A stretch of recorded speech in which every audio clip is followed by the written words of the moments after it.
My name is Mark O'Keefe. I'm executive editor for Herald-Standard.com. And on behalf of our publisher, Val Law, I want to welcome everyone to another forum of Fayette CSI Crime Subjects Investigated. Basically, we started a CSI series last year with the idea of looking for ways to help residents get a better handle on the crime problem here in Fayette County, and also to help them avoid becoming a victim of crime. Our panelists in past sessions have been very interesting and very informative, and we're looking forward to another interesting and informative session tonight. Before we get started, I want to thank everyone for coming tonight. We really appreciate your attendance. We also want to thank the late Penn State Fayette Everly Campus Chancellor, Dr. Emmanuel Osagi, who gave the initial okay for letting us use this facility, and his successor, Chancellor Dr. Francis Akapong, for allowing us to continue with the forums here. We also want to thank Susan Bremo Cox, Director of Public Relations, Joe Segilia, Director of Outreach for the Continuing Education Department, and Bill Hager, Web Designer and Public Relations Assistant, for their assistance in setting up the forums. I also want to thank Herald-Standard.com reporters Josh Kreisek and Jennifer Haar for their help in inviting panelists to the forum.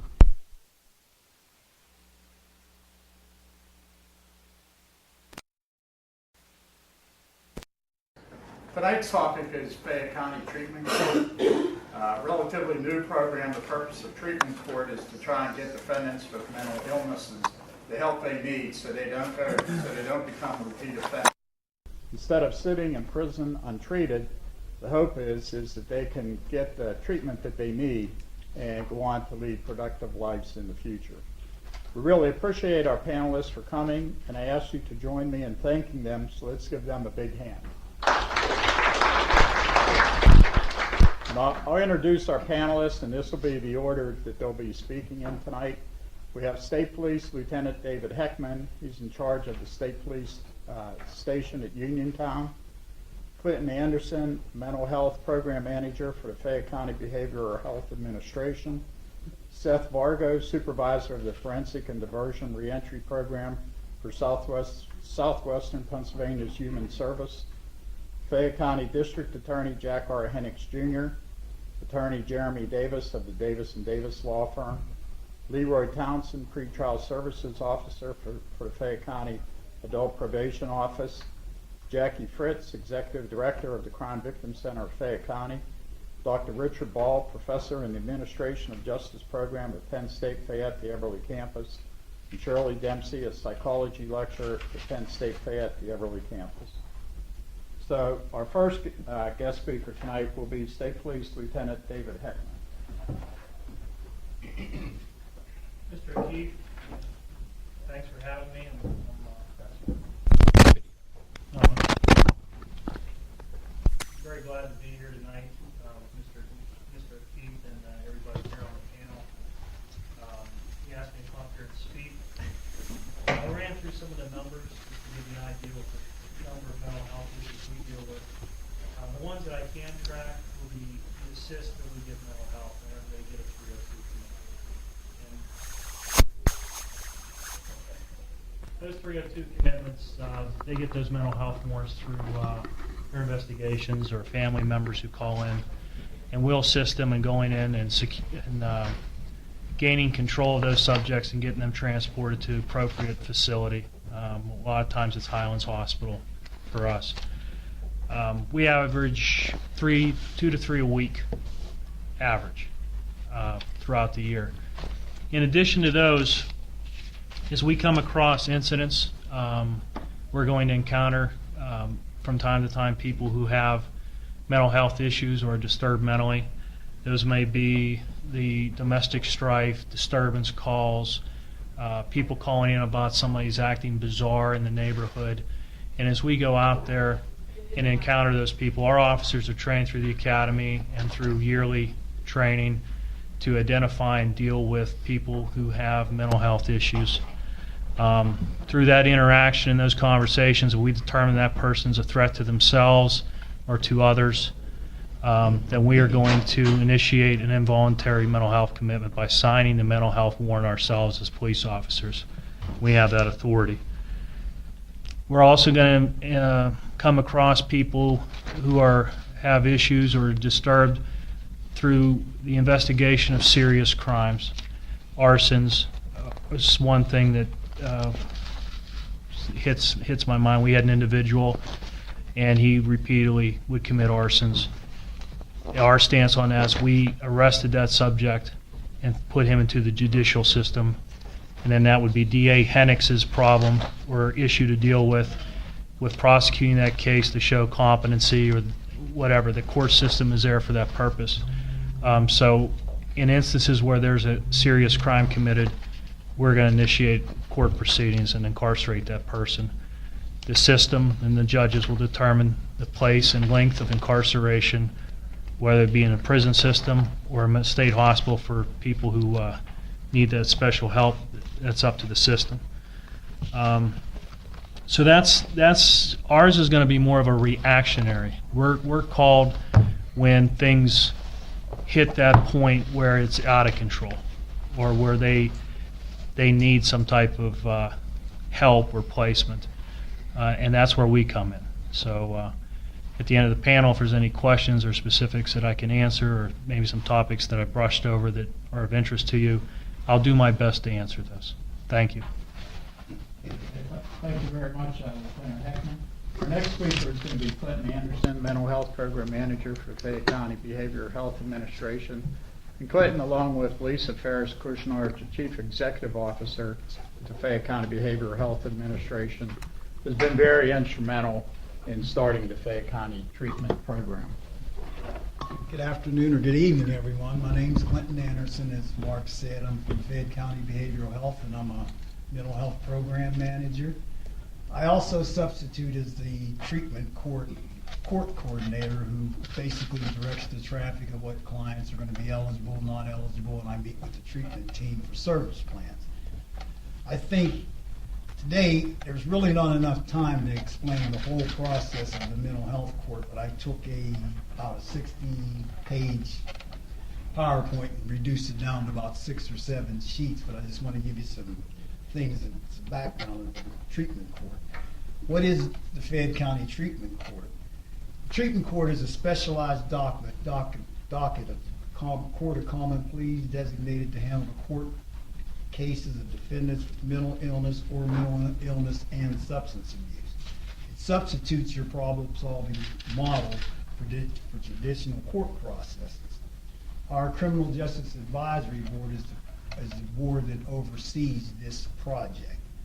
Some of you remember me from clear back in 2001. We did some studies of who was going to jail, why were they going to jail, and why was the jail, especially the local prisons, so overcrowded. So we looked at it and we found out that approximately 25 to 40% of the people that were in the county prison awaiting their trial had mental health or mental health and substance abuse issues. So we decided to start working on these type of things by taking different data from the jail, going to different counties, such as Allegheny County, Blair County. We even studied some results from Broward County in Florida, and we found out that we could make this possible in this town.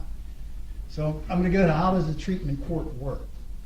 Usually defendants are referred through the system by either the local jail, the district attorney, pretrial officer, the defendant himself sometimes, the public defender, the personal attorney, and even the judge. First, we do a mental health assessment to determine if the person even has a mental illness or drug and alcohol issue. If that person does meet the eligibility criteria, they are diverted from the criminal justice docket to the treatment court docket. The next stage is to develop a plan of care for that person. So we look at how does it really work. We look at incentives toward adherence to the program. We look at a completion of the program. We even offer a certificate of completion. And we can continue following this person for at least a year and a half after they're released from this docket. One good thing about the treatment court is a lot of times people who are not really alert about what treatment services are available and so forth. Once they get into this program, they start getting used to getting treatment. They start feeling better about themselves. They start doing a lot more positive things. So how do we serve this clientele? We have initiated a treatment court planning committee. That planning committee is comprised of judicial members, community providers, attorneys, and so forth, just to see if we can set the criteria to even get a person to come into treatment court. The focus is on the defendants. Who have a mental health or co-occurring substance abuse order and who have been charged with criminal offenses that are really not violent. They're just sitting in jail a lot of time. One thing we did show priority toward is our young population, because we're finding out more and more the age of the defendants or the inmates in the prisons are getting younger and younger. Now it's not really a shock to see someone 17, 18 in jail for some crime. You know, the participation in the treatment court is voluntary. The terms of participation are individualized because we do a treatment plan with that person that addresses their needs, but not only their needs, the court's needs for that sentence. So we have to address those things. We call ourselves boundary spanners because normally we do a lot of cross-systems training, like with education and mental health, or education and drug and alcohol, but we easily don't explore the criminal justice system. So a new word for that is we become boundary spanners because we have collaborated now with the criminal justice system. The duration of this program is usually individualized and depends on the sentence. The duration of the program, though, cannot go longer than the person's sentence who is serving that time. The defendants that get into the program, they have a chance and opportunity to address their mental illness. A lot of times, these consumers get arrested, they sit in jail, they're acting kind of funny, or just like Lieutenant Heckman said, they're displaying some very curious issues with them, and no one usually knows what to do with them except put them in jail at the time. So a lot of these people sit there awaiting trial, they're not aware of their rights of going to trial, and they usually just sit there and await that. So this gives them the opportunity to address this and divert from that jail system and come out, and then they can start receiving the therapy and the treatment they need that might cause them not to recidivate in that action. Treatment courts have been known to be very cost effective, and it does ensure community safety. We do not take people into treatment court with violent crimes. It has to be a crime that is of a nonviolent issue, and when Jackie talks, she'll tell you that even though if it's a nonviolent issue, we do check with the victim that the crime was perpetrated against to make sure they're okay with this person entering the community and not being incarcerated. I did bring some numbers today to hurry up and get through this, because Mark knows I can talk for 3 hours. No one would have to talk. But I'm trying to cut it down today. But I did bring some statistics. We started with our first case in late 2009, and so we've been actually doing this court for a little over 1.5 years, 2 years, something like that. But since then, something I always have to remind everybody, because of course with the attorneys, a lot of times they're there to get their person out of jail, and it's not a get out of jail free, because actually the treatment you go through in treatment court is more intensive than you would if you would just sit in jail and sit in a cell. You are doing something every day of the week. Some of the statistics we have are that, and I just dropped them, is we've had 40 people referred to this program. To this point, we've had 22 of them agree to participate, and we have 16 active in the court. Up until this time, we have 5 that graduated successfully from the court, and what I really like about that figure is those 5, none have recidivated or been charged or anything, and if they're out there, productive members of the community and have jobs and so forth. We also had the negative news. We had two defendants terminated. One was for not non-compliance and sent back to prison, and the other one was just put out of the program because he didn't want to comply and wanted to continue using drugs. But other than that, we've had a pretty successful term. I don't know what the number per day now is to keep a person incarcerated, but to this point, we've saved 2,709 days. That's as of the end of June. So if you take that, and I think it's around $50 or $60 a day to keep a person in jail, so we are saving the community some money while we're at it. But I think the basic thing that we always ensure the communities that we are dealing with nonviolent participants, so we're not putting people out in the street and putting the community at risk. And I'll be available for questions afterwards. Okay, thank you very much, Quentin. Our next speaker is going to be Seth Wargo, Supervisor of the Forensic and Diversion Reentry Program for Southwestern Pennsylvania's Human Service. Good evening. I do supervise the Forensic Diversion Reentry Programs through Southwestern Pennsylvania Human Services. The program was started in March of 2008. We work very closely with the Mental Health Court, Probation Parole, Fayette County Jail, and a lot of the magisterial district justices in Fayette County. We are a community mental health program designed to work with people with mental illness, with co-occurring disorders, including substance abuse, who encounter the criminal justice system. The goal of the program was to decrease recidivism in Fayette County. They had a study that came out that showed that Fayette County Jail had a high number of people with mental illness. And historically, speaking with Fayette County Jail, people were released there set up with treatment, but they weren't following through with going into treatment. Maybe they had an appointment a month from when they were released. They had problems getting psychiatric medication, not being set up with behavioral health treatment with the mental illness. It was a recipe for disaster. A lot of people would just have a high recidivism rate, go back in. So they started the program to counteract that. Some of the services that we offer, we have our own psychiatrist that actually is in the Fayette County Jail. We have a therapist that's in there able to identify some people that would benefit from treatment once they're released to the community. With the Forensic Diversion Reentry Program, which we abbreviate FDRP, so if anybody gets confused, just let me know. But we offer psychiatric services, individual and group psychotherapy, case management services. So we help assist the offender with establishing medical assistance, Social Security, obtaining employment, help with schooling, of course psych medication, assistance with paying fines. Some of the groups we run are anger management groups, stress management groups, symptom management, medication education, illness education, and we do offer some substance abuse groups. If we feel that, since we are a mental health program and the substance abuse, we feel that they need other services, we may refer them to substance abuse treatment too. Now our program is from 3 to 6 months, so it's a short-term intensive program.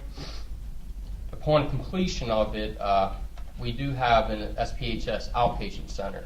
So people who complete the FDRP program get sent to outpatient so they can continue treatment. They just don't get ordered to the program, and then they're cut off. But working with probation, pretrial services through Leroy Townsend, the mental health court, will often order the people to the forensic program. So a lot of the people through the mental health court receive the treatment through us. What we've seen in working with the population is a high incidence of trauma, a lot of sexual assault, just a lot of trauma cases, a lot of abuse at an early age. I'd honestly say probably 85 to 90% of the people we work with had some traumatic event happen in their life. We do try to work with nonviolent offenses. It's up to the treatment program if somebody's accepted in the program.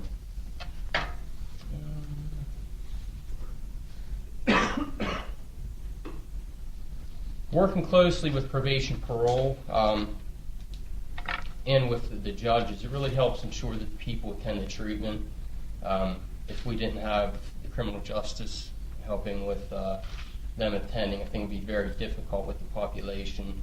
But a lot of the people are also on probation parole, so the officers will, say, hey, are you attending treatment, which really helps out with the program participation. Other than that, I'm sure I can answer some questions if anybody has them. Thank you. Okay, thank you very much, Seth. Our next speaker is going to be Fayette County District Attorney Jack R. Hennix Jr. Thank you, Mark, and I want to extend my appreciation for Mr. O'Keefe and the Herald-Standard for inviting me and all the others that I sit at with this table for this discussion. The mental health court is really an exciting way in which we can address the problems that we see on a day in and day out basis in the criminal justice system. And I, from the outset of this, when I was an assistant district attorney and since I've become district attorney, have been fully supportive of the efforts of everyone at this table, particularly Clinton Anderson, Leroy Townsend, and Seth Vargo, who you just heard from. I believe that it's essential for a variety of reasons that we have this type of court in this county at this time. And I want to encourage everyone that's in this audience and also who will be able to view this on the website to understand how critical it is that we have this type of forum for the treatment of the people that we see in it. First of all, I want to say that this goes on both spectrums of the political world. It treats individuals for the problems that they have encountered in their lifetime with mental illness. It treats them as individuals, and you've heard some of the treatment team. We have a treatment team in place that provides that type of counseling, those type of treatments that are going to be necessary for that individual to be restored, hopefully, to good mental health. And I think from the standpoint of seeing those individuals get the treatment that perhaps they've never really gotten until they've gotten into the criminal justice system. And they've gotten there sometimes maybe inadvertently, maybe purposefully, but nevertheless they've entered the criminal justice system. And obviously there's a lot of scary results in that system for those individuals.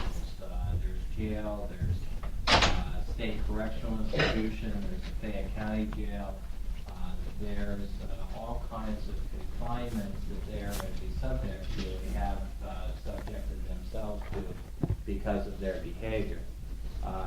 So what we want to do is treat those individuals in a way that they deserve to be treated. And it's not always a jail or a jail sentence that we need to do that. On the other hand, I can't be unmindful of my duties as the district attorney to provide for the safety of the community. And we also can't let these same individuals continue to break the law for whatever reason. We can't, as I've told juries during closings, we can't get always into the mind of the defendant as he commits those things. That's not our job to do that. But also we can't be unmindful of that. And so we have to ensure the safety of the public. But I think one of the ways in which we can ensure that safety is to get the treatment that we need to have these individuals get. Because what that does is, one, they're going to be in a long-term program through the mental health court. What happens in the mental health court, as Clinton explained, is that once they're accepted and plead guilty through the mental health court, they are then subject to that treatment team who sees them on a daily, weekly basis, and also has to report back to the judge who sentenced them initially. So what that does is that provides even more of a probationary, a treatment team setting, where if they mess up, we're going to know about it immediately, within a week, 2 weeks, a couple days, a couple hours. And I think that that ensures the safety of the community from that standpoint, because if that individual were let out on a usual probationary treatment kind of setting, they may not be subject to those kind of intensive treatment team meetings, planning sessions, counseling that we're going to have on a basis for regular people coming out of either jail or coming into probation or parole. So I think that that does ensure, or tends to ensure, the safety of the community in a way that perhaps in other ways we couldn't ensure that. Secondly, we talked a little bit, and Clinton talked a little bit, I think, about recidivism, and Seth did as well. You know, that's what we want to have more than anything else. We don't want these people to continue to commit those crimes. And the way we interrupt that cycle is to provide them that type of setting and those types of treatments that in fact prevent them, or at least tend to prevent them, from committing those same crimes again. If they go to a jail setting, typical, some of the people we deal with, a retail theft, for instance, a lot of times we see an individual that has committed 3, 4, 5 retail thefts, non-violent, not particularly serious, but certainly disruptive crimes to the merchants in Fayette County, who obviously are subject to those thefts. But nevertheless, those individuals could be subject to increasing penalties for those retail thefts. And does it do us a lot of good to send them away for 3 months or 6 months and then have them get out of jail without any treatment, without any intervention? Because what they're going to do is they're going to go back, maybe not to the same store, but probably to another store within Fayette County or another county, and commit those same type of crimes. So all we're doing is basically pushing that down the road, making them subject to increasingly severe penalties, which they end up in a state correctional institution for 1 year, 2 years, 3 years. Or if we can interrupt that, if we can treat that underlying condition that perhaps causes them to go into that store and do those things. And I'm not saying that in every case that we're going to find that there's a mental health diagnosis that we can point to. And in fact, some of the things I think we probably are going to talk about here is what we need is what we call an Axis 1 diagnosis. In other words, there has to be some underlying mental health diagnosis that we can point to that we can then treat. And as we also said, this is not a get out of jail free card. We don't plan it to be that way. But nevertheless, we are providing an opportunity for that individual to seek treatment. And perhaps they're going to go to jail for a while. A lot of the people we have now in mental health court are in the Fayette County Jail, awaiting disposition there, or mental health court disposition. So they are doing, in fact, time in jail, but we're also providing a component that once they get out of that confinement situation, that they're going to receive the treatment that they can get. And from a cost-effective standpoint, again, around both sides of the political spectrum, if you look at it from a very conservative standpoint, it's going to be a lot easier to treat those individuals in an outpatient setting through mental health court than it is going to be to pay the $40 and $50 per day that they're going to get, at least in the Fayette County Jail, and even more in the state correctional institution.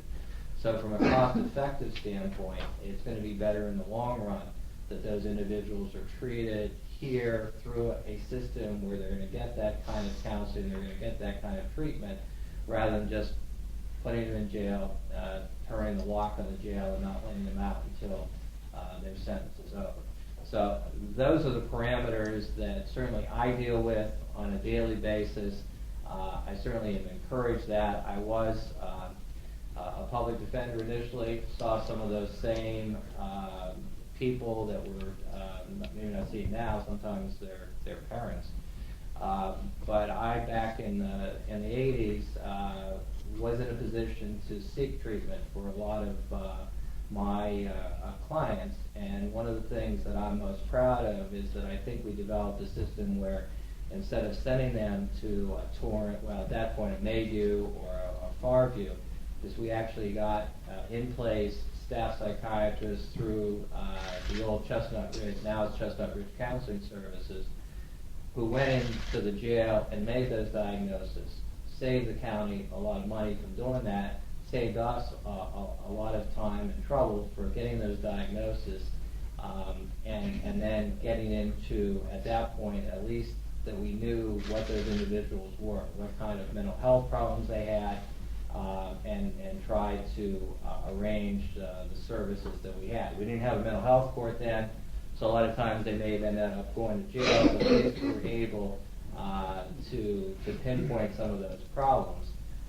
And later on, as things evolved, that's why I feel so passionately about this. I also became involved with Chestnut Ridge Counseling Services, who does a great job in Fayette County. I was on the board, past president, and so I'm very familiar with trying to deliver medical services, that is counseling services, in a way that's good for the community, that's cost effective for the community, and does good for everybody in that community. And so as district attorney, I'm certainly looking forward to continue working with the mental health court, and we're trying to get more people referred so that we can continue to operate it on a viable fashion. Okay, thank you very much, Jack. Our next guest speaker is going to be Attorney Jeremy Davis of the Davis & Davis Law Firm. Thank you, Mr. O'Keefe. Of course, my experience with mental health court is in the court system itself. Up until 2 years ago, Fayette County did not have any specific courts. We took our clients as a defense attorney, depending on what judge you would get. We a lot of times wouldn't make mental health treatment as part of the probation or parole, but the only time that your client went back before the judge was for something negative. He either violated, he or she violated some sort of condition of the probation or parole.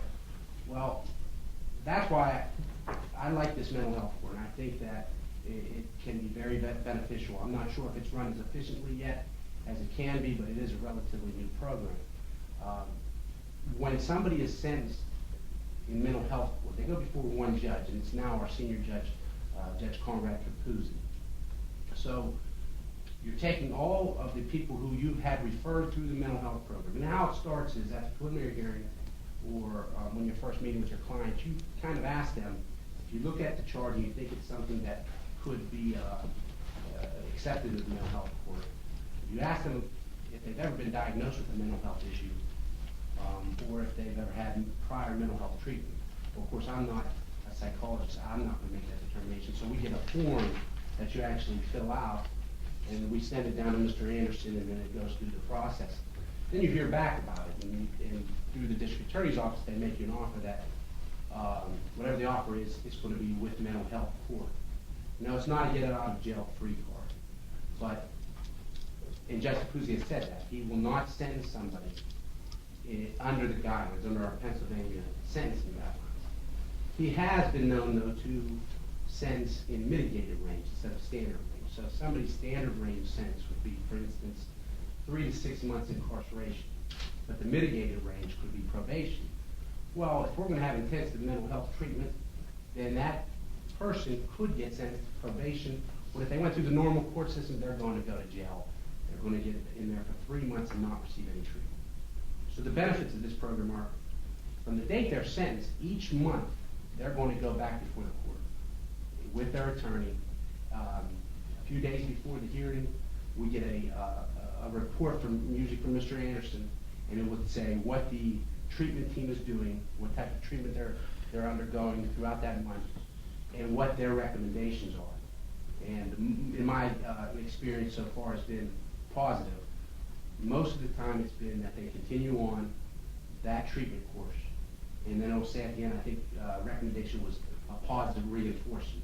So what happens is, Mr. Anderson takes the witness stand at this hearing. Judge Capuzzi asks him some questions, asks him what his recommendation is, and then each attorney, the district attorney and the defense attorney, can ask questions. Normally, if it's a positive assessment and they're doing everything asked of them, they're going to remain in mental health court. They're not going to be revoked from it. And then at the end, Judge Capuzzi congratulates them and gives them a positive message and says, I'm going to see you next month, and I want you to keep doing what you're doing. So again, that's a major difference for this court, when before, that person's only going to go back to court to be yelled at by the judge, normally get revoked for probation or parole, and get put back in jail. This mental health court is keeping that from happening as often. I'm actually surprised when I heard Mr. Anderson say that only 5 people graduated, because recently I just resigned from the public defender's office, so I was there a lot as an assistant public defender. And my experience with clients was mostly positive. Now, there were some negatives. And if there was a negative review, they might, maybe the treatment was going to change or something. They actually also, I've seen people go to jail. Judge Capuzzi would actually put them in jail because they were not doing what was asked of them. But to hear only 5 people have actually graduated from this program is kind of surprising to me, because my experience with it has been mostly positive. And most of my clients have done what is asked of them. They're getting themselves better, and that's what this is about. Of course, as a defense attorney, I want the best possible plea bargain, best possible punishment for my client. That is my job. I want to keep them out of jail if I can. I want to actually get them found not guilty if I can. That's what they come to me for. But when I have an opportunity to have somebody come through this program to benefit themselves, make themselves better, and not come back through the court system, I think we're all doing our jobs, and we all have different roles in this. And I think as further as we go in this program, I'd actually like to see more of these private courts, or these individual courts. We have the mental health court now. I think a drug court, a DUI court, anything that can be specific treatment to that individual. I think you'll see jails be less crowded than what we have now, and you're going to see some of these people commit a crime and never come back to the system. And I'd be glad to answer any questions that you might have at the end of the program. Thank you. Okay, thank you very much, Jeremy. Our next guest speaker is Leroy Thompson. Leroy is the Pretrial Services Officer for the Fayette County Adult Probation Office.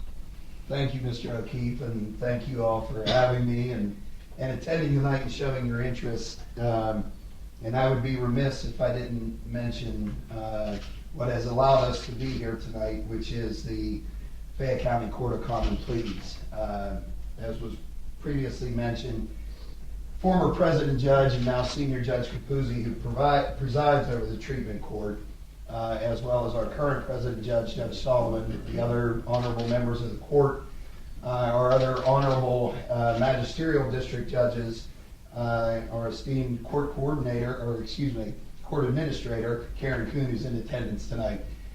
Anywhere along the road, if any of them had said, I really don't want to get into this, I'm not really digging this vibe, the courts would have gone nowhere. So it's that simple. It has taken, what you see up here is a very, very, very small cross-section of the many persons that have been involved to make this all work. And to this point, there's been a lot of work for not really a lot of clients to this point.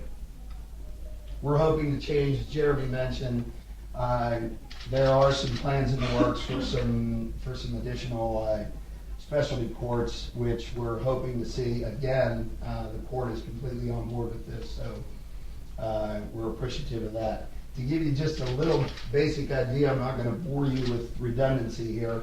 My job is I'm a pretrial services officer with adult probation.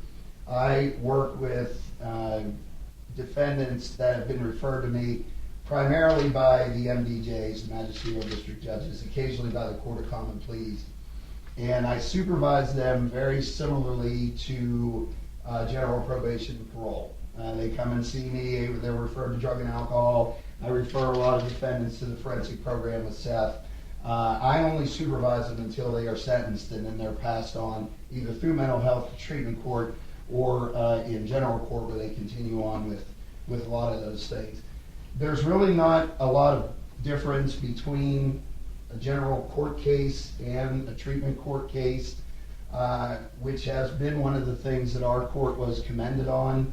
A representative of the Pennsylvania Commission on Crime and Delinquency has pointed out that our court, if you come into our court and you see a mental health court case, treatment court case, or you see a general criminal case, to the layperson, you probably wouldn't recognize the difference. And that has been key throughout this whole process, that we want to remember at the very base of all of this that a crime was committed. And when a crime is committed, there's a victim. And sometimes that victim is the Commonwealth of Pennsylvania, sometimes it's a specific individual, and we don't want to forget that. And we don't want to lessen the trauma of that crime. We want to always keep that in mind, and that is one of the very key points that Judge Capuzzi has mentioned. He wants to do his best to make us do our best to make sure that people aren't slipping through the cracks and getting into treatment court that don't really belong there. Just want to advise you that our next court session is Thursday, October 13th, and they start at 9 o'clock.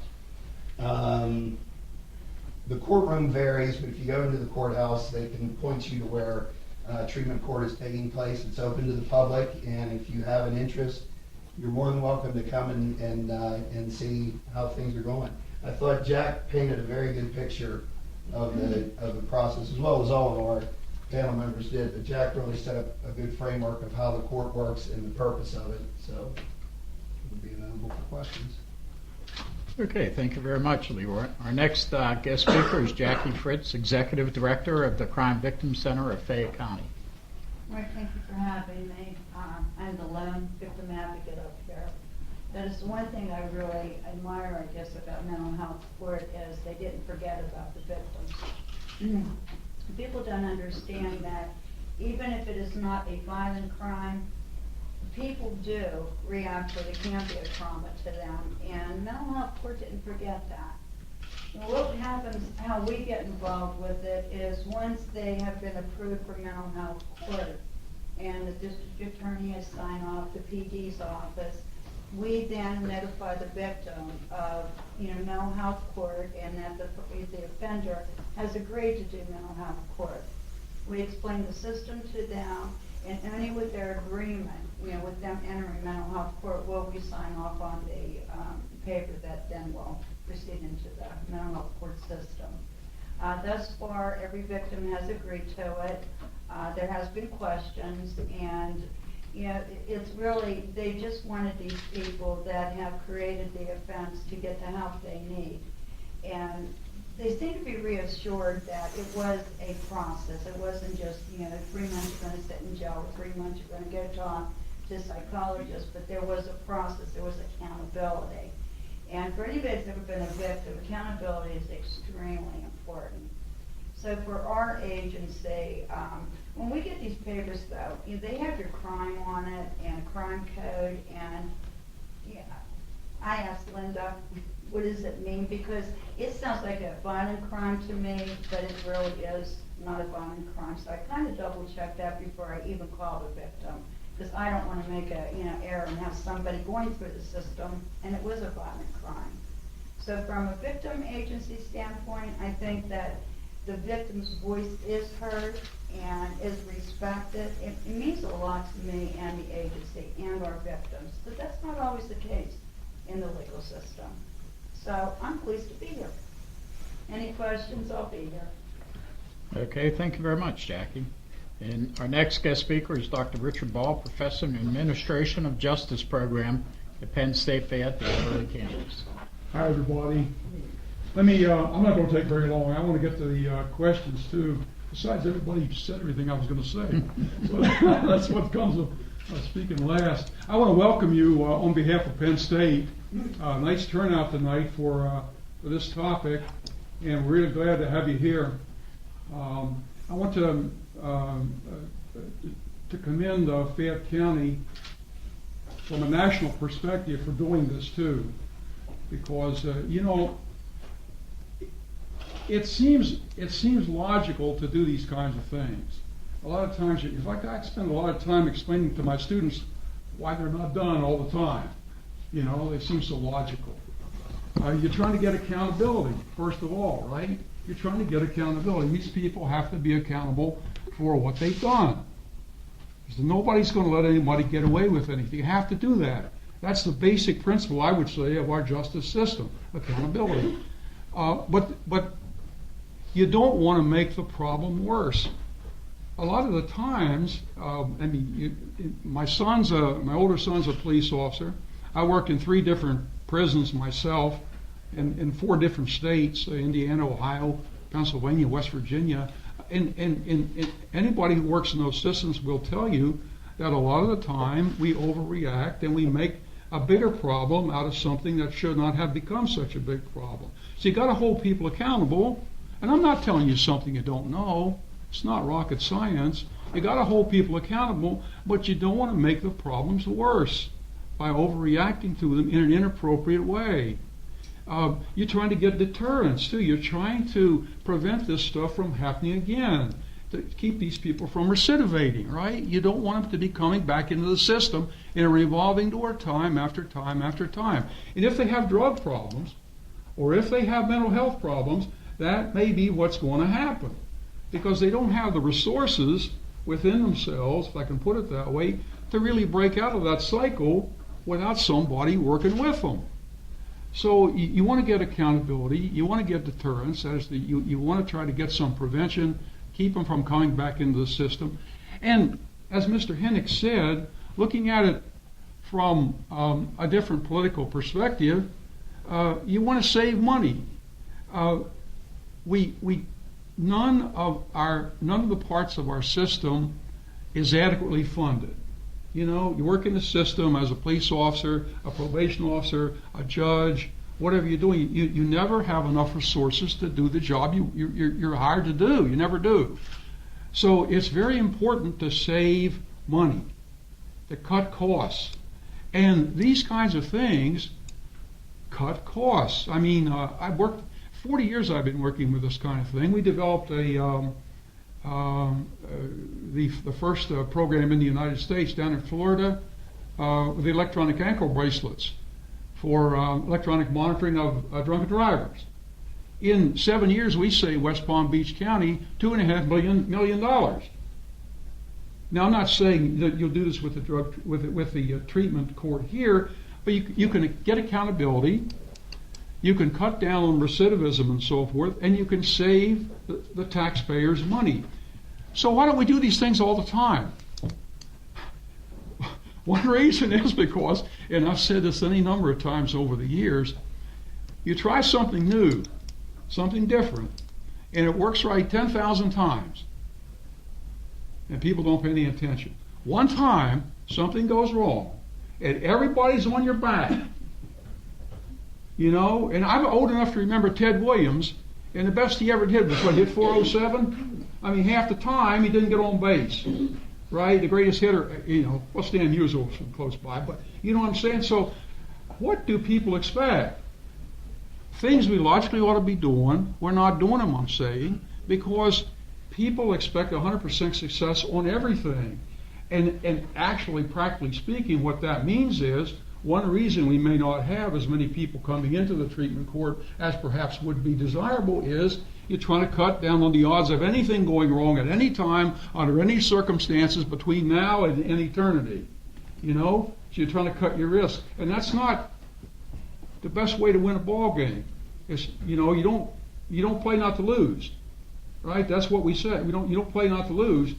So we probably should be doing a lot more of these things. Thank God people have courage to do the logical thing. And the other thing I want to try to add very quickly is that we've seen this stuff coming for a long time at Penn State. We realize that we need programs in the system to deal with the kind of thing Fayette County has taken on here. We've developed, and I want to give a little pitch for this, a forensic psychology program in the Administration of Justice program here at Penn State. I happen to be the program coordinator right now. Dr. Liddick and Dr. Sturgis are part of our program. We were fortunate enough to have, now I'll embarrass her probably, but we were fortunate enough to have Professor Dempsey on the faculty. She's been here now nearly 10 years, and I discovered after I took over this coordinator job again that she had this experience in forensic psychology, working in jails, detention centers, prisons, and so forth in West Virginia. Been doing this for years now. So it was a natural thing to try to put together the courses we have here, courses like abnormal psychology, child psychopathology, because of learning disabilities, various kinds of things with regard to juveniles and so forth, where you need some intervention and some help. Theories of personality, introductory psychology, which Mr. Sedlock teaches. And Mr. Sedlock, I found out by accident, also does work in forensic psychology at places like the Allegheny County Jail. Some pretty difficult work. So we're very blessed here on the campus to have this program. My sexual violence class covers things like profiling, psychopathology, things like that related to this. I think that what I'm trying to tell you is that we tried to keep ahead of the curve on this. We're training our students right now to move into whatever you're able to develop in Fayette County and within this general area. We'll have people who are coming out ready to help, and some of whom will go into graduate school, get their graduate degrees, I hope, in forensic psychology, and be able to give even more help. Thanks a lot. Okay, thank you very much, Professor Ball. Now we're going to enter into the question part of the program. Does anybody from the audience have a question for one of our panelists? This is Adam Sedlock here. Yes. I know most of the people on the panel, so I want to commend them for the work they've done on this. And I'm not sure who to direct this to, but when we're looking at recidivism, the state recidivism rate for mental health courts is less than our current recidivism rate if we've only graduated 5. Is that correct so far in say 2 years? So I'm wondering what can we do that would improve that record? What is there something in the treatment? Is it something in who is getting into the court system in that manner, or what do you think it is? Well, I can answer that question. The reason the number of 5 is kind of low, we've been in existence, like I said, approximately 2 years. The lowest sentence in that 2 years has been a year. Oh, so they don't graduate until they complete their maximum sentence. So that is the reason why only 5 people graduate, because it's not a 3-month program. It's your sentence, and that's how long it takes you out of the program. What do you know what the average is statewide for the other mental health courts? We have one in Allegheny County, but I'd have to dig up the number. I don't know. I know they operate basically the same way we do. It's Right. on the sentence, and there is no pre-release. Right. You have to serve that program. Right. There is no minimum. An incentive when someone comes in is, say they have to report to the judge monthly in the beginning. If that person's doing well and say has like 4 straight positive hearings, Mm-hmm. the treatment team and the judge will agree that maybe like it's January, you don't have to come back till March because you've been doing so well. So that's the incentive of the program. There are sometimes you don't have to go back before the judge every 30 days, but the reason for the graduation rate is that they are there for the duration of their sentence. And that would be then moreover to Jack and the judges as far as the amount of the time frame for sentencing, correct? Or Jeremy, is that correct? Well, it would be amongst all the parties. Like I had said, that when Mr. Hennick's would of course negotiate something, but Judge Capuzzi has said he won't go under the guidelines, so that's why. Oh, that's fine. Is that, but, yeah, it's up to all the parties. One of the reasons why we've had some problems getting more participants is that you have problems on both sides of the sentencing guidelines. And Jeremy and before his boss, his former boss, Mr. Whitecup, the problem with a lot of the defendants that we see that may otherwise be eligible for the mental health program, because of what they've done in their past, their prior record score may be significant. And as Jeremy said, we use the guidelines. It's based on the prior record score as well as the offense gravity score.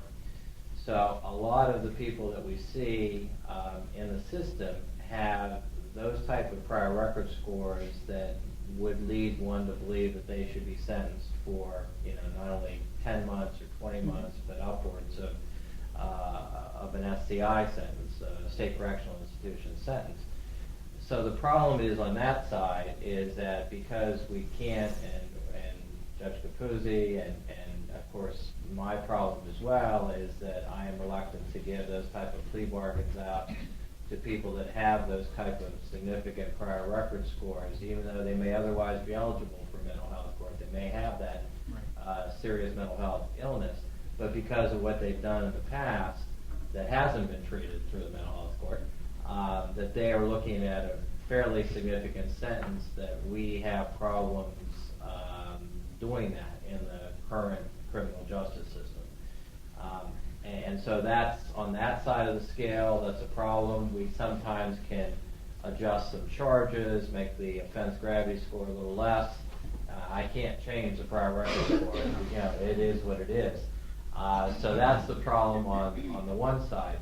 On the other side, if an individual gets probation and is eligible for probation, they may not have a serious offense record, and their offense may be something that doesn't rank very high up on the guidelines score, they may be eligible for probation. The problem is if I offer probation, it's a lot easier for that defendant to do straight probation than it is to do mental health probation, because that individual, no one likes to get more restrictive than they otherwise could. So a lot of times they would be eligible for probation and they would take probation, but that would mean that they're going to get supervised. Once a month they might have to report to the probation office. They're going to be in a situation where they're not going to be under that restrictive setting. And I can't blame the defendant or defense counsel for taking probation when otherwise they'd be looking at mental health court, and if they frankly mess up in mental health court, which is maybe more likely because they're going to be under more restriction, they're looking at going back to jail. They're looking at getting their probation revoked and going back to jail. So it's certainly not good for them in that sense. So what we've been trying to do is to kind of get into a situation where I am going to offer jail time, say 3 to 23 months, for instance. However, if they go to mental health court, they could be subject to probation under mental health court. So they, in effect, can avoid jail, but in my mind, that's a good thing because I'm getting them out of jail from the cost-saving standpoint, but I'm also providing them with the opportunity, the incentive to obtain treatment. So it's kind of a carrot-stick approach, I guess you could say, to the problem. We haven't fully implemented that, but we're having discussions about that, and that's really the crux of the problem on both sides of the issue. So if we can work within those frameworks, then we can develop more people to get into the system. If I can add just very briefly, comparison between the counties isn't really fair, and I'll tell you why. Before we had active cases, Judge Capuzzi put me on a fact-finding mission. I spoke to more judges, district attorneys, public defenders, probation officers across the state in all kinds of treatment courts, and there are vast differences. To give you a sort of an example, if somebody gave you the chassis to a 57 Chevy, gave me a chassis to a 57 Chevy, you may have yours basic white with normal tires, mine might be black with flames on it and huge tires. The framework is the same, but where it goes from there is where the county wants to take it. And that starts from the top down. From the judge down, there is a lot of room for customization. So, ours is different than Allegheny's, for sure. Right. We did go observe Allegheny. You need to be careful when you're looking at recidivism rates. Yes, because as Professor Ball mentioned too, a lot of these counties, they don't want any risk, zero risk. Yeah. So they won't even admit those people to the court. you look at their numbers, they're gonna be probably, pretty fruitful, where maybe we might take somebody that's marginal and things don't work out. Correct. Makes sense. Any other? Yeah, I want to ask, well, I asked a couple of you guys questions out in the hallway, and I want to ask the whole panel this question, because I'm curious to know. In the 1980s, as you know, that the legislature closed all mental institutions and patients, and they came to the conclusion it would be best for the mental patients be on an outpatient basis within the community, and be given medication to control their illnesses. Now, as we don't have a crystal ball back then and can't have foresight, we can look back and see if the legislature did the right thing in doing so. Okay? And then when the legislature did that, if we would kept the mental institutions open, don't you think that we could catch the suspects in an early stage of their mental illness, and they probably would be better off in a mental institution, thus preventing any future disasters that we're facing today? You see what I'm saying? Let me take a shot at that. One thing is, I don't know about Fayette County specifically. The people working in the system can speak to that, but we do know nationwide what happened. What happened was we pretty much cut back on the mental institutions, set up these community treatment centers, and didn't fund them. We do that all the time. We had the system, we didn't fund it, and basically that's one reason you have so many homeless on the streets now. That's not the only reason, but it's a big reason, because at one time some of those people would have been institutionalized. When we got rid of the institutions, they should have been getting treatment at these local community outpatient treatment centers and so forth, and very few places around the country funded those adequately. You understand correct. And as a result, the one that abuses children and kills children as a result of abuse has a mental illness. The majority of them does. Thus, if we had the mental institutions and we would have put them there as a patient long before that, we could have, that child that got killed could have been with us today. Would you agree? I agree. We need to do something about that. My own personal feeling was we were probably smarter to go with that outpatient clinic plan. It would have saved us a lot of money and would have been more effective. Usually it's more effective dealing with people in a community setting where they're living and taking them somewhere else, trying to shape them up and then throwing them back in the same plate, in the same soup they came from. I think we'd have funded that. My own feeling is, and I think there's a lot of research on this, if we'd funded those adequately, we would have taken care of a lot of problems. We'd have had many fewer people heading for the courts, many fewer people heading for jail. Like I said, I worked in three different, well, not counting the one some students know, I only lasted three. The warden didn't like me. It was his problem. But 3 different prisons, and I can tell you, we'd have many fewer problems in our jails and prisons today, many fewer problems in those institutions had we funded those local mental health facilities adequately. And would have helped, and would have prevented, just the thing, would have prevented a lot of victimization of kids and other people too. Yeah. No, I agree with, I'm quite versed on the research. I did the research, okay? I'll bet. Yeah, I did. And the opinion I've got, and I know that you know also as a professor of criminology and criminal justice, okay? If you put those people out in the community settings with a family, okay, that would look after them, okay? If that family is in with that mental ill patient or patients long enough, soon they'll start imitating that patient. That's some of the research, okay? And same way with the mental institutions. We discussed out there that there was innocent people in mental institutions that didn't belong there. But soon, the oldest research that I read, okay, back in the 60s, okay, says that if you integrate an innocent patient that should not be there, and you keep them there for a year, 2 years, soon they'll be like them. And it's hard to differentiate, are they a real mental ill patient or are they just a normal patient? You see what I'm saying? Yep. And I'd like to comment to you because, first of all of the mental institutions aren't closed in the state.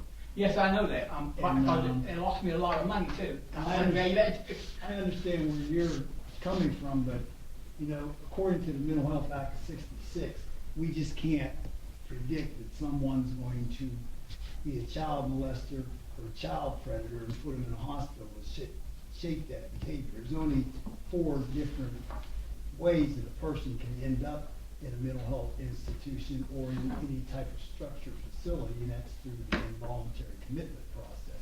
But we just can't arbitrarily say, okay, this person's had this problem, this is what's gonna happen down the line, and put them in there because they are still citizens, they still have rights, and we can't take those rights away because we feel that they're mentally ill. Now, that comes twofold, okay? I agree with you 100%, okay? But under Pennsylvania law, a person's got to be dangerous to himself or to others. In order to get an involuntary commitment in Pennsylvania, the person has to commit an overt act, meaning they have to carry out part of the act in order to fall under the involuntary commitment status. Do you understand what I'm saying? Yes. And I agree with you, okay? I really do. But there is indicative marks that would enable us to come to some reasonable conclusion that this person needs to be an inpatient in a mental institution, through my experience. Well, through your experience, yes, but the system of the court in the mental health system is no different than your criminal court or any other court. You can't get in there and go by hearsay or what you think. Number one, the person that is filing that petition has to have some type of reason for them to do that, and then that has to be substantiated by a psychiatrist and a treatment team. You're not going to get people to say this maybe will happen, so we have to send them to an institution, because that's never going to happen. That's just like saying, well, this person might rob a bank, but we should put him in jail to stop that. We can. Now, a person has rights. That's what I'm It's trying to very say. complicated. Ted, we have some other people asking But questions. Can I answer one thing? I think you're wrong that everybody that kills a child or abuses a child does not have a mental I health said the issue. majority.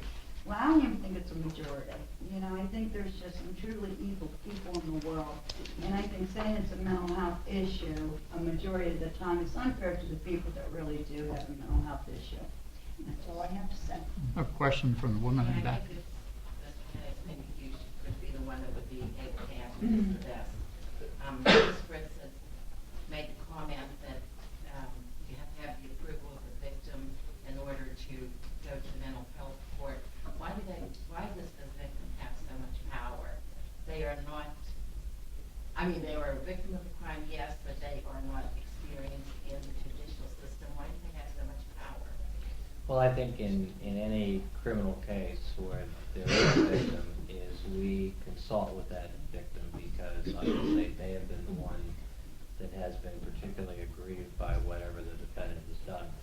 So we certainly strive in the district attorney's office to make sure that the victim does have a voice in what happens to that defendant. And I can't think of a system where that wouldn't take place in an equitable way. It doesn't mean that the victim has the controlling interest in what happens, because ultimately that decision is up to, frankly, me as the district attorney and the courts as well, because it's the judge that ultimately makes the sentence, makes the punishment for that individual.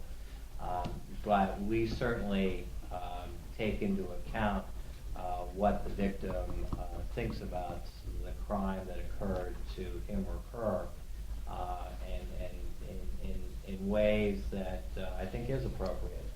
It's not that they have the controlling interest, but that they have certainly a sizable say in what happens to the defendant. Again, it doesn't mean that they have the sole interest or they have a veto power or something like that. But certainly I and certainly the judges take into consideration what a victim says in sentencing as to what that judge does with that defendant.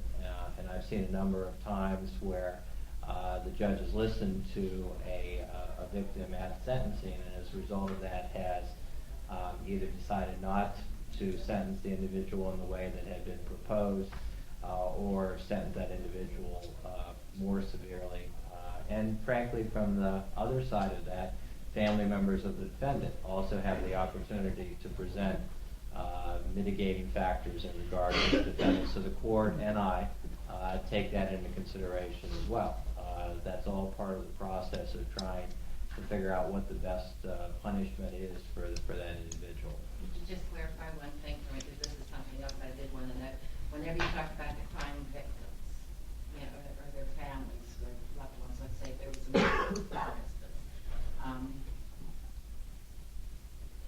don't know how I want to say this, then is it a two-way street? In other words, for Ms. Fritz, when she's advocating for crime victims, okay, their families or whatever, is she also advocating for the defendant's family? Or is it a two-way street, or is it just a one-way street where everything's just about the victim's family or the victim? Jackie can answer, but just let me say real quick before she answers, is that yes, and in fact we've seen situations where the victim's family is the defendant's family and vice versa. And those are difficult, complicated situations where, frankly, a lot of times the family members are diverse about what should happen to that family member who committed the crime against a member of their own family. So that's why it's not a real easy system at times to figure out, but we certainly take into account both of those opinions, and that's why it does become a little complicated. I'll let Jackie answer. That's a really good question, because we've talked about that a lot at work. We are advocates for our victims that the crime has occurred to them or their families. But, you know, we've seen with so many cases coming through our agency and going through our legal system, you know, as a mother, if your child committed a crime, the family is also a victim of that crime in some way. Well, that's the way I look at it, but it doesn't seem the judicial system does. You know? Well, you know, I disagree with you on that, because I'm going to go from a victim standpoint, working with the victims. I think that the offenders have more rights than the victims do. And I guess it's where you're standing and seeing what's happening. You know, the victims do have rights. Is a lot of it the law? No, but they do have a right to be part of a plea bargain. Their voice should be heard. So should families.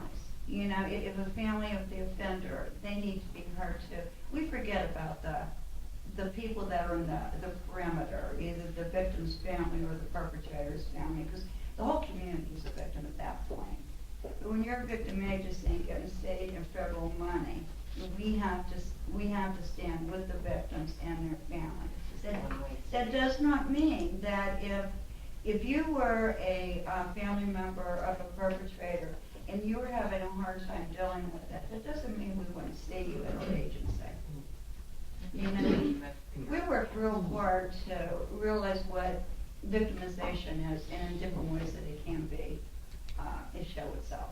So it's hard. And then crime doesn't just impact the victim and the, you know, That's the whole community. There's a lot of people. I've watched my staff come back from court or come out of a session and be just devastated, or talk to a family member of the offender that has called and wants help. And I mean, it's heartbreaking. And we work real hard with everybody. We try to meet everybody's needs whenever it's possible, and we do look at the family as part of the victimization. I'd just say one thing. People living with mental illness are more likely to be victims of crime than actually commit crimes. Mr. Anderson, people that have completed the program successfully and graduated, have you done any follow-up on them as far as do they continue to get mental health services to continue? Because would it be fair to say that if they are diagnosed with a mental health illness, that is something they will have probably for the rest of their lives, and they will need continual services? I think Seth could better answer that about Or the Seth, follow-up whomever. procedure. With our program, the Forensic Diversion Reentry Program isn't the only program that people get ordered to through mental health court, but it's probably primarily the program that we see the most. Once they do complete the program with 3 to 6 months, that's very intensive treatment where they have a caseworker They're going to group therapy. They're seeing a psychiatrist, sometimes weekly. So it's very intensive at first, and often this is for people getting out of jail that often the most stressful time for them is actually getting out of jail, because then they have real problems, getting medical assistance, finding employment, getting their medication. So it's very stressful for them. So during that time, they get the very intensive services. Now, once they complete the program, they'll often do a step-down approach to an outpatient facility where they actually can continue with the doctor from our program. However, they'll receive still medication monitoring, they'll see a psychiatrist, they'll still have a therapist, and they can continue with the outpatient for as long as it would be needed. And the other programs, even with Chestnut Ridge, if people are ordered to Chestnut Ridge, they continue with the outpatient services. And to add to that, normally with the grant we wrote for the treatment court, we are required after they complete to follow from a year to 18 months afterwards. So everyone that has graduated, we still look them up in the system to find out they're attending treatment. We might call and ask for a release to discuss issues with their therapist and other types of things. So we do continue to follow as long as we can, and as long as the defendant is willing to give us the information. A lot of times, they might want to just get away from us and not hear anything else wrong. But in the five that have graduated, we have managed to keep track of. I have a comment and a question. First of all, I understand from county to county, the requirements are different, so I'm sure state to state is probably pretty much the same way. Well, I work in West Virginia in the juvenile detention centers, so we have, certain implements that we make to some of the people. Concerning your juveniles that you work with or have as part of your treatment programs, I'm kind of interested in what type of academic remediations that you offer. Is that part of their treatment program? Do they have to complete like GED or high school diploma before they actually, get released? And I understand that most of the ones that you're seeing are mental, but have mental limitations, but also the ones that I see in West Virginia have mental limitations, but we still have academic, requirements that they seem to follow. And the reason I'm interested in this is because I'm teaching some of the classes for the forensic psychology program, and my one class, which is going to be psychopathology that I'm teaching now, I'm incorporating in my class a lot of information on psychological evaluations, because and the reason I'm asking this question is because so many of them are going to be graduating and going out into this area in the mental health fields. And I feel it's very important for them to understand psychological evaluations, testing, being able to interpret to help the victim and also the victim's family and the defendant, the whole scenario. So I was wondering if you could tell me a little bit about what type of academic programs that you have incorporated, if any, into this. Well, the question is, when we put in for this grant, it's only to cover adults. So we don't have a children's program. Not children, so that hasn't been Or designed. juvenile, so we only work with people 18 and over. Is that a possibility eventually in the future to? Well, that's one reason why you hear me mention treatment court a lot, because we left it open that we knew down the road we were not only going to deal with mental health people. We were going to deal with drug and alcohol, like they said, DUIs. In fact, we have a veterans track right now on our treatment court where we're serving 3 veterans who actually receive their services from the VA, but they follow up here with the judge. But like I said, in answer to your question, we only work with adults. I'm a member of the public and I have no degree in psychology, but I think when we're talking about such a thing, I'm kind of surprised that some of the questions are taking the debate route here, because I think we haven't. I'm very impressed with this panel, and I think they have so much knowledge, so that's why I have questions for them. But when we're talking about mental health, and someone who's already entered the criminal justice system, I think 5 is fantastic, if you ask me, because we're talking about serious business, and I'm glad you're doing things judiciously, which would make sense in the criminal justice system, to be doing things carefully and not just be looking for numbers. I'm so impressed that you're doing that. And I think for only being in existence 2 years, I don't care what the other counties are doing. I think that's fantastic. I have some questions, and that I'd like you to answer. One, when we're talking about nonviolent crimes, could you give like 5 or 6 examples?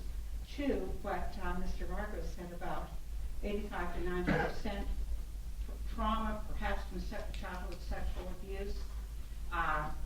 Maybe mental illness would be something like dissociative identity disorder or something like that, which takes a long time to deal with. So I'd like to know what's the male-female rate in that, and also after the treatment and whatever follow-up you do. And I know this has to be voluntary on the part of the individual. Are they being referred to 12-step programs such as drug and alcohol or Alcoholics Anonymous, Al-Anon, if they were victims of, that in their own families? Survivors of Incest Anonymous, which is a 12-step program for people who are victims of childhood sexual abuse. All of these programs exist in the Uniontown area, and some in much greater numbers than others. Are they being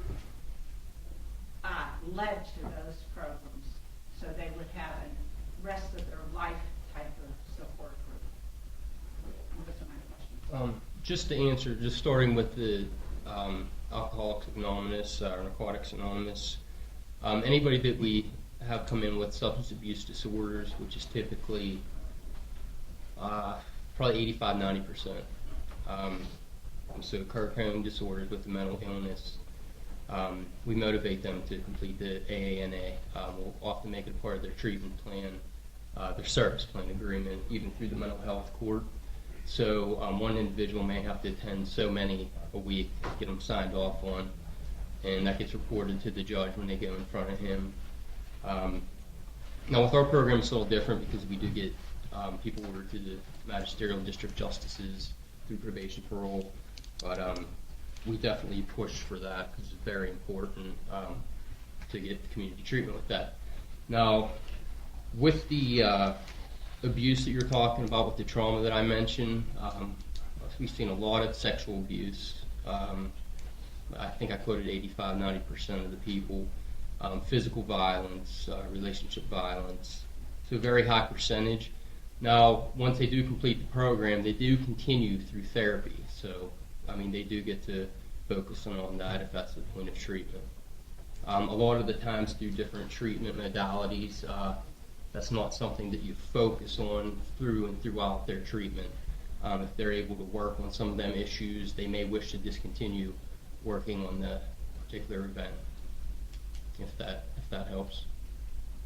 And What was your other question? The kinds of crimes that are considered crimes, like 4 or 5 examples.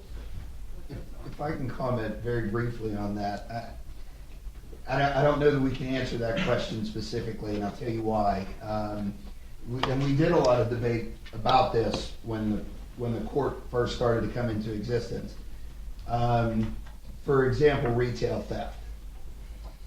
If we look at retail theft and we have somebody that went into Uniontown or Dunbar Walmart and took a computer and a DVD player and they got caught, as opposed to a retail theft and one of our current participants took a 3-pack of Bic lighters. Now, I think you all can look at that and see which one would be more indicative of a mental illness. The gentleman that took the 3-pack of Bic lighters, because of his prior record, was initially looking at 11.5 to 23 months in jail. Was that going to serve a purpose? We look more at the details of the case, I think, rather than the actual charge itself, if that helps you any. And there are some charges that are excluded. On our application or the referral form, there's a list that it's not all-inclusive, meaning there are other charges that you can have that would make you ineligible. But they're not all, at least by this list, you can look at it as a violent crime to a non-violent crime. Now, most violent crimes are not going to be eligible. Aggravated assault, I know, is ineligible. But simple assault, depending on the facts of the simple assault, can be eligible.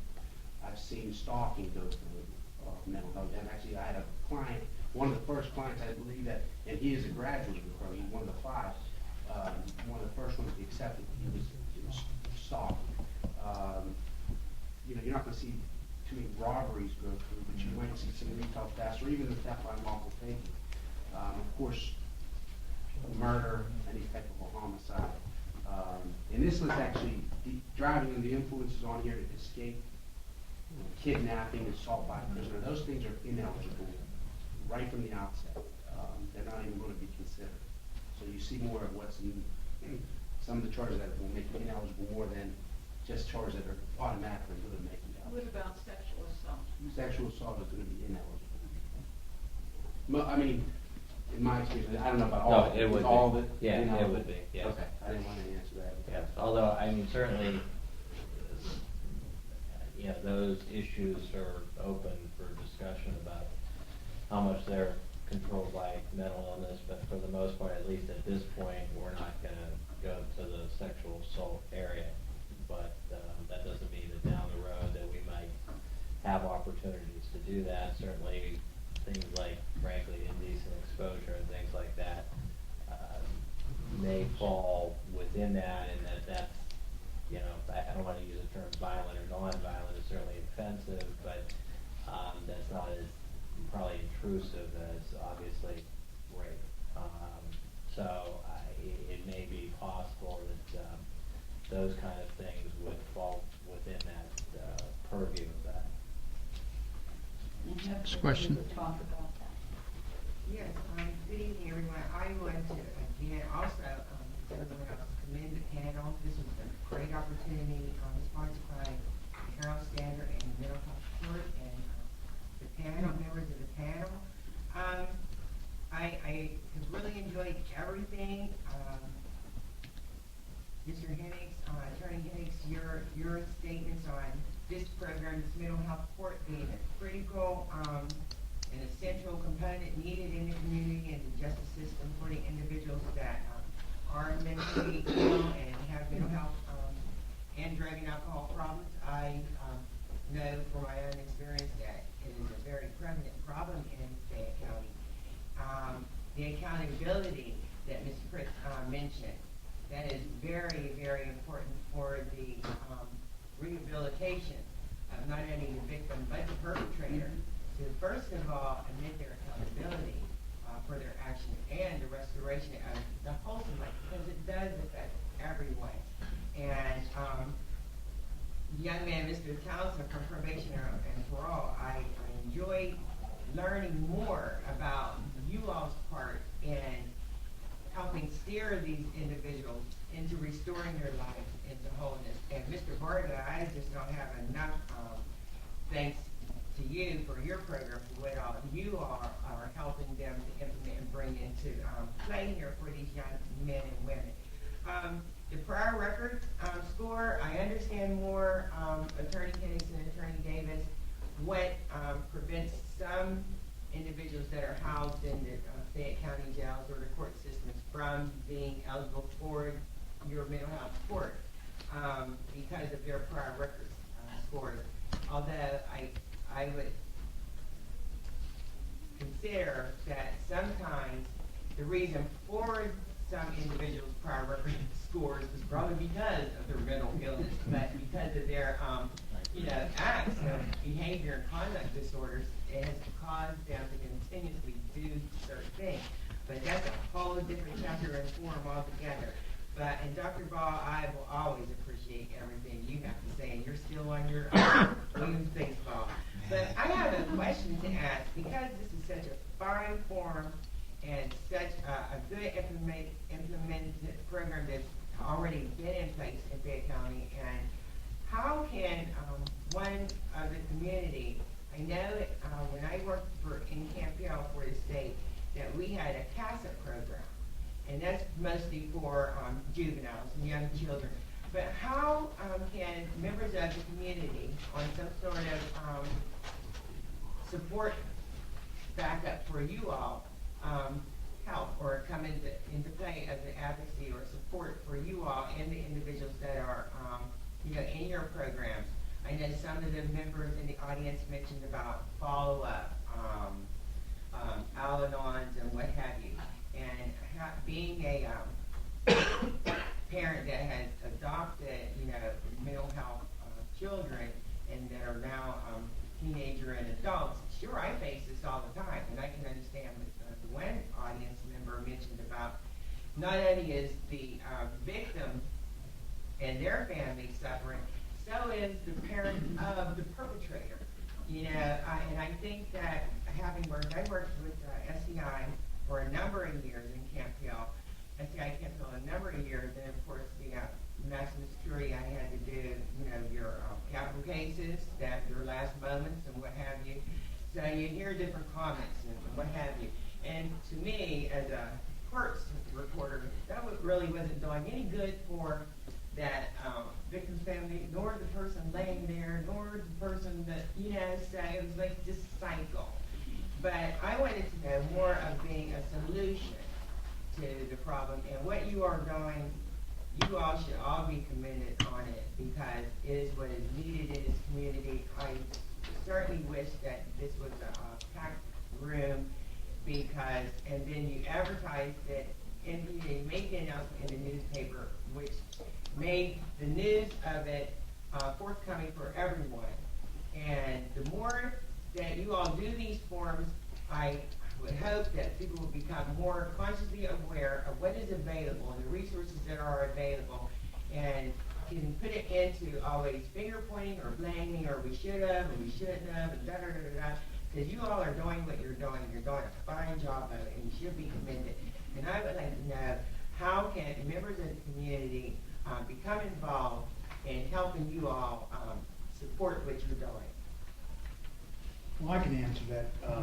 Right now, we're in the process of expanding treatment court. And by that, I mean, at this point, for instance, in 2 weeks, we're sending down a contingent of people to Memphis, Tennessee. We're going to learn what they call crisis intervention training. So we're taking members of police force, probation, NAMI members, national members of mental illness, behavioral health, and we're going to do this training and come back and present this training in Fayette County. So down the road in 2012, we have a lot of trainings that are going to be associated with the courts, such as critical incident stress management training, like I say again, crisis intervention training. We're going to do some stuff like that, mental health 101, to bring the community on board, because we do need support from the community. These programs do take a lot of work, and they are in need of support. But that's where we're at right now. Is it's taken a long time to get the mental health system, the drug and alcohol system, the criminal justice system, even talking a lot to each other, because you know how it is. Criminal justice is punishment. Providers in mental health and drug and alcohol are for solutions and treatment. So we're trying to bring those two together, and we were really glad that we were invited to this, because it was a way to get the word out to the community that we hadn't done before. But there are a lot of things coming down the pipe to include the community members. We'll be announcing that in the near future. There's a fellow in the back with a hat on had a question. Hi. I just had a couple of questions, but that I would probably try to get in here because I think I might get points with Professor Sedlock on this class.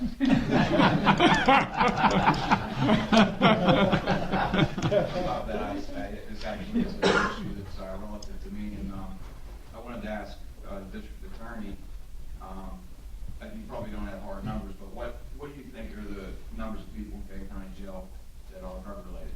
They're in there for either substance abuse or theft or something like that. I think it's pretty significant. I do the informations each month that come in from the magistrates to then present to the court on new charges, and we were averaging about 200 or so new informations, 250 or so each month. I'd say that of that, say 250, about 75 are DUIs, maybe a little more, a little less, depending on the month. So obviously those are substance-related offenses. Then there are a number of the actual possessions and possession with intent to deliver drugs, which is a significant factor. And then on top of that are the burglaries and thefts and robberies that occur, and I'd say a large percentage of those are drug-related, and they make up the bulk of what's left from that standpoint. You'd be amazed at the number, and we were talking about victims.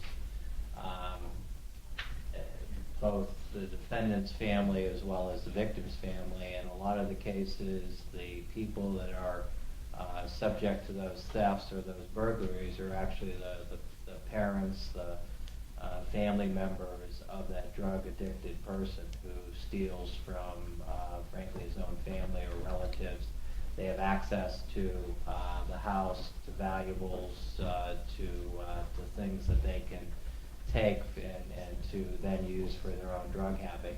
So in those kind of situations, we do see the intermixing of both victims being both the victim as well as the family member of the defendant.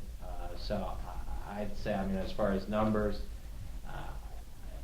my belief is probably 70–80% of the cases or people in the Fayette County Jail are either related to alcohol or drugs or both. And that may even be low, as a matter of fact. But I think that that's a significant factor. And obviously that goes then into the treatment process. One of the things we really haven't dwelt on too much tonight is the actual drug and alcohol programs and things like that. We don't do them specifically because we have a mental health basis to the program, but certainly there's coexisting diagnoses in those situations with mental health, with drug and alcohol, that have to be treated as well. And that's another part of what hopefully I think both Jeremy and Leroy alluded to, is that we're hopefully to expand some of the process and to make it a treatment court, not just a mental health treatment court. But again, we have to face issues, the same kind of issues we dealt with, in fact, probably even more severe. But how do you treat a burglary or robbery that's a very significant crime, and treat that defendant differently than the other defendants that come through the system? So those are tough issues, but certainly ones that I think in the coming years we need to face, because we have a growing sense that we can't keep building more jails because of the cost and the associated expenses, and that we have to come up with a treatment program that makes it more cost effective to do that, and also reduces recidivism, all the stuff that we talked about here as well. I just have a couple more questions. Your answer led me to my next one, is for Clinton. You make a distinction between mental diagnoses and drug addiction, because I was under the impression, at least I remember hearing at one point, that substance abuse was actually a mental diagnosis. Well, what happens with most consumers that come through our system is a lot of mental health consumers, and then you have a lot of people that decompensate and start using drugs and alcohol as a medication process. So that's why you hear us talk about mental illness and substance abuse co-occurring.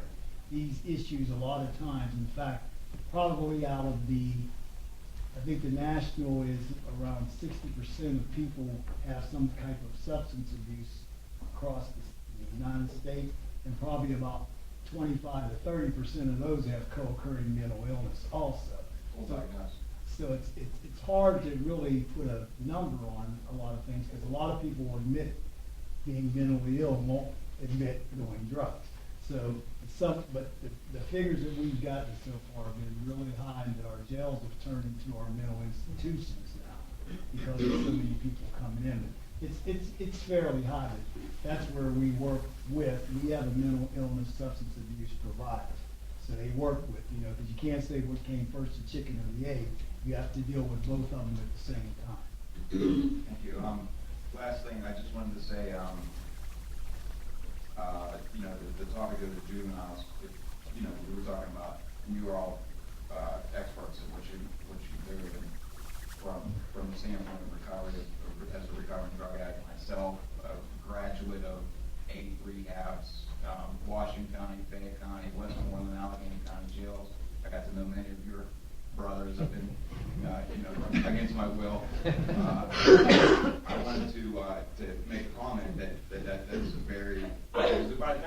20s, and they're out there doing retail thefts, it's probably too late. I mean, they're gonna go until, for the most part, they're gonna go until something really bad happens, until that intervention is gonna be worthwhile. You know what I mean? Getting them young is really the best bet at that. And then Attorney Davis, I just wanted to say, I had an opportunity to meet your dad. I don't know if you remember Ricky Ferrata. Oh, of course. A couple of years ago. He knows me today. He's a very good man. I wanted to see, you made a comment that there may be some things to be improved. If maybe you could highlight that. With the mental health, with what we have right now? There was some with the program itself. I just think, yeah, there are some things that, especially when I was in the public defender's office, we had the majority of our other mental health clients were represented by the public defender's office. I think timing is an issue, at least in my opinion, from the time that they're arraigned by the magistrate to the time that they're actually going to be not only referred, but after referred, to be assessed for the mental health treatment program. There's a lot of time there that they're sitting in that jail, could be 3-4 months. We have like a pre-trial conference step in our county, which is, I would think about 4 months after arraignment, I think would be on average. But a lot of times they're not even getting referred to this mental health court until after that. My suggestion is always, if you can start the treatment immediately, start to get them assessed, see if they're going to be eligible first of all for the court. If they are, get them in front of the court so we can start this process of getting them the intensive treatment, and then also bringing them back before the judge every month. I think that is good. It keeps them accountable. And to Mr. Hank's point about, okay, if my clients offer probation, just probation with mental health treatment or probation through the mental health court, you're going to go for the mental health or just the treatment. It doesn't give you that other, let's call it a hoop to jump through as a defendant, another way of maybe getting a violation of your probation. So that's another issue that a lot of defense attorneys are having, is incentive to even have them referred to mental health court. One thing I can add to that is we work on what we call the sequential intercept model. It's 5 intercepts. The place we're putting a lot of concentration onto now is sequential intercept number 1. We are trying to avoid the person even getting involved with the criminal justice system outside of arrest. In other words, that's why we're going to start training police officers and so forth, so when they run into this, we can do the diversion immediately instead of waiting. I understand a lot of times it does get held up because we get someone that's already been committed a crime, arraigned, placed in jail, and we're waiting for pretrial conference, then it takes us a little longer to get the assessments and so forth completed. So that we can start diverting earlier and not even having a person go to jail, not even being charged at the beginning, they just go straight into treatment. That's going to really make the program be improved. But like I said, we have to deal with all of these intercepts that we're trying to complete. But the one we really would be the best solution is number 1, that diverts them at arrest. They don't go to jail at all. Well, there was one other thing I did want to say, and I was going to actually say about Mr. Townsend here, and that it's kind of I don't know how long pretrial services have been around, but it's been another benefit because a lot of times it's when the magistrate arraigns somebody, even if they're not going to go through mental health court, he puts them on pretrial services with a focus maybe on drug and alcohol rehabilitation. And I know, I've talked to Mr. Townsend many times about even before a preliminary hearing has come, trying to get my client help. It's through inpatient rehab, outpatient rehab, and it becomes a requirement of pretrial services. So that also, and all this goes hand in hand. Even if it doesn't go through the treatment court itself, it all goes hand in hand with the rehabilitation process. And his program that he runs has, helped even with the timing purposes. We got time for maybe another question or two. Anybody else have any other questions out there? Okay, well, that'll pretty much wrap up our forum tonight. I want to thank everybody for attending. And Also, a big thank you to our panelists. Let's give them another big hand.